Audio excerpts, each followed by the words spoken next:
Assalamu alaikum students, how are you? I hope you all will be fine. आप सब अपनी math की book countdown खोल लीजिए। आज का टॉपिक है finding highest common factors by prime factorisation method and division method.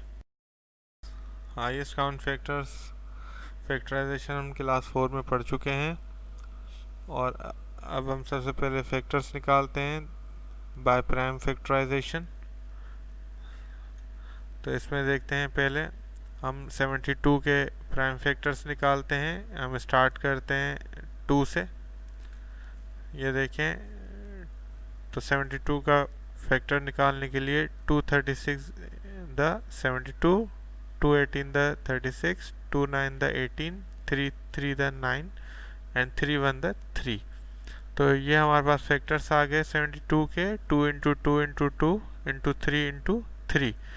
और इनको अगर हम सबको मल्टीप्लाई करें, अगेन वही वैल्यू आ जाती है 72। इसी तरह हमारे पास अब 3 नंबर्स हैं, इनके हम प्राइम फैक्टर्स निकालते हैं।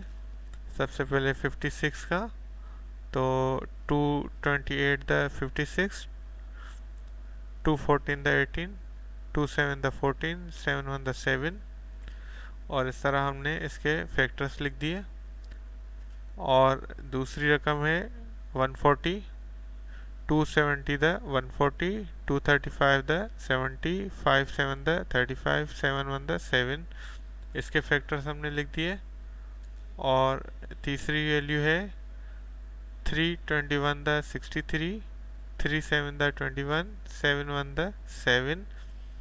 और इसके हमने फैक्टर्स लिख दिए। अब इसमें देखते हैं कि एक ये कॉमन फैक्टर है जो तीनों में मौजूद है, तो और यही हाईएस्ट कॉमन फैक्टर है।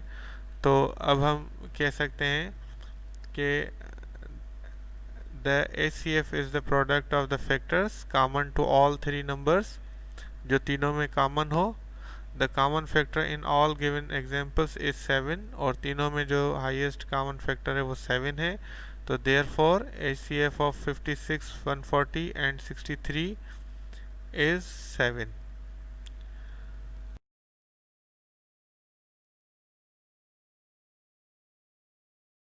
अगली एग्जांपल देखते हैं। अब हमारे पास है 70, 98 और 154। इसको हम करते हैं सॉल्व। तो सबसे पहले 70 के फैक्टर्स देख लेते हैं। तो इसके फैक्टर्स बनेंगे 235 द 70, 257 द 35 एंड 71 द 7। और इसके हमने फैक्टर्स लिख दिए। उसके बाद 98 के निकालेंगे, 249 द 98, 77 द 49, 71 द 7। इसके फैक्टर्स लिख दिए। उसके बाद 154 के फैक्टर्स बनाते हैं, 277 द 154, 7 11 द 77, 11 1 द 11। और ये इस तरह से हमने इसके फैक्टर्स यहाँ लिख दिए। अब हम देखते हैं इसके अंदर कॉमन फैक्टर्स।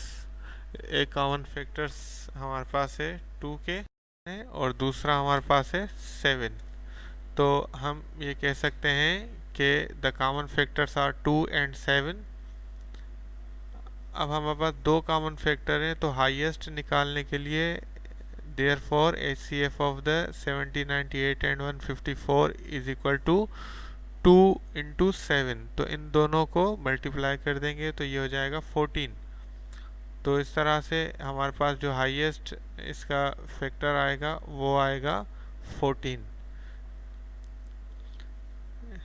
इसके बाद है finding HCF of 3 numbers by division method. अब हम इसको डिवीजन मेथड के ज़रिए, ये था फैक्टराइजेशन और अब है डिवीजन। अब क्या है कि ये सब हमारे पास वैल्यूज़ थी छोटी, अब हमारे पास वैल्यूज़ है बड़ी। अब हमारे पास 2 वैल्यूज़ हैं। एक वैल्यू है 1271 एंड 1681। तो अब हम इसको किस तरह से करते हैं देखें। अब जो इनमें बड़ी वैल्यू है उसको हम ब्रैकेट में रखेंगे, यानी डिवीजन के लिए डिविडेंड, और जो छोटी वैल्यू है हम उसको उससे डिवाइड करेंगे, बाहर रखेंगे, बड़ी वैल्यू को डिवाइड करेंगे। तो अब हम डिवीजन शुरू करते हैं। हमारे पास वैल्यू है 1271, 1 द 1271। अब इसमें से 1681 में से माइनस कर देंगे तो हमारे पास बाकी बचेगा 410।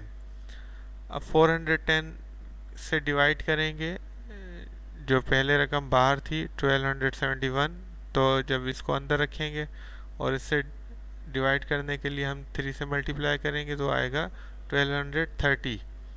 तो अब हम 1271 में से माइनस करेंगे 1230, तो हमारे पास बचेगा 41। तो अब 41 अगेन 41 से डिवाइड करेंगे किसको, जो वैल्यू यहाँ बाहर थी यानी 410, ये इसके अंदर रखेंगे। और 41 10 द 410, जब 410 से 410 माइनस हुआ तो रिमाइंडर क्या बचा हमारे पास, 0। तो HCF जो है हमारे पास क्या आएगा, 41। तो इस तरह हम डिवीजन मेथड के ज़रिए हम इसका जो है वो HCF मालूम कर सकते हैं। तो अब हमारे पास जो इसका आंसर बनेगा वो क्या बनेगा, we have no reminder, so the HCF of 1271 and 1681 is equal to 41।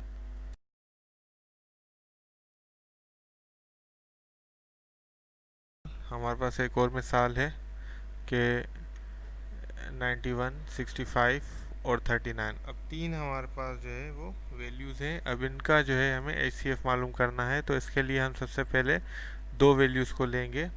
एक वैल्यू है हमारे पास 91 और दूसरी है 65। अब ये जो 91 है वो हम यानी उसको डिवाइड करेंगे छोटी वैल्यू यानी 65 से, और ये आखिर में लेंगे। तो सबसे पहले हम इसको डिवीज़न स्टार्ट करते हैं। 65 1 द 65 माइनस करेंगे 91 से तो 26, और 65 जो वैल्यू बाहर थी वो अंदर ले लेंगे।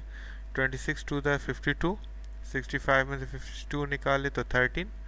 अब 13 बाहर है तो ये 26 वैल्यू अंदर ले लेंगे तो ये हो जाएगा 13 टू द 26। तो हमारे पास रिमाइंडर आ गया 0। अब हमारे पास जो है वैल्यू वो है 13। तो अब 13 छोटी है और हमारे पास जो तीसरी वैल्यू थी 39 वो बड़ी है। अब 39 को डिवाइड करेंगे 13 से तो 13 3 द 39, तो अगेन रिमाइंडर जो है वो हमारे पास 0 आ गया। अब हमारे पास जो HCF है वो हमारे पास 13 आएगा। तो हम इसका आंसर लिखेंगे, now we have no reminder, so the HCF of 91, 65 and 39 is equal to 13। तो हम इसका रिमाइंडर हमारे पास क्या आया, 13। यही इसका आंसर होगा। इसके मुतालिक कोई भी क्वेश्चन हो आप हमसे ऑनलाइन टाइम टेबल के मुताबिक सवाल कर सकते हैं और समझ सकते हैं। और इस वीडियो को आप बार बार देखें ताकि ये चीज़ें आपको क्लियर हो जाएं। अस्सलाम वालेकुम।